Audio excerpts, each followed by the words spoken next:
महाराष्ट्र राज्य आशा स्वयंसेविका व गट महासंघाच्या वतीने आज जिल्हा परिषद धाराशिवसमोर विराटकरणी आंदोलनाचं आयोजन केलेलं आहे। गेली 5 महिन्यापासून आशा आणि गटप्रवर्तकाचा मोबदला दिलेला नाही, त्यामुळं जिल्ह्यातील सर्व आशा आणि गटप्रवर्तकाच्या भावना संतप्त झालेल्या आहेत।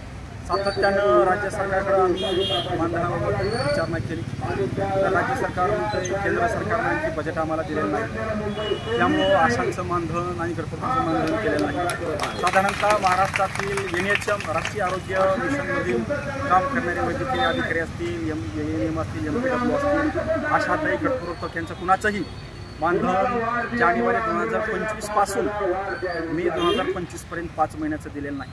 जून महिना आता अर्धा संपत आलेला, त्याच्यामुळे यांच्यावर उपासमारीची वेळ आलेली आहे। काम मात्र यांना चोख बजावावं लागतं। पोटाची खळगी भरण्यासाठी पैसा लागतो।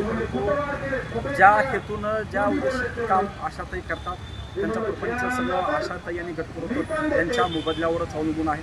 मागणी काय आता शासनाकडं या आंदोलनाच्या माध्यमातून मागणी केलेली आहे की आशा आणि गटप्रवर्तकांचं गेल्या 5 महिन्याचं मानधन त्वरित त्यांच्या खात्यामध्ये जमा करावं। इथून पुढं दरमहा केंद्र आणि राज्य दोन्ही शासनाचं मानधन हे दर महिन्याच्या 5 तारखेच्या आत आशा आणि गटप्रवर्तकांच्या खात्यामध्ये जमा केलं पाहिजे, अशी आम्ही आजच्या आंदोलनाच्या माध्यमातून शासनाकडे मागणी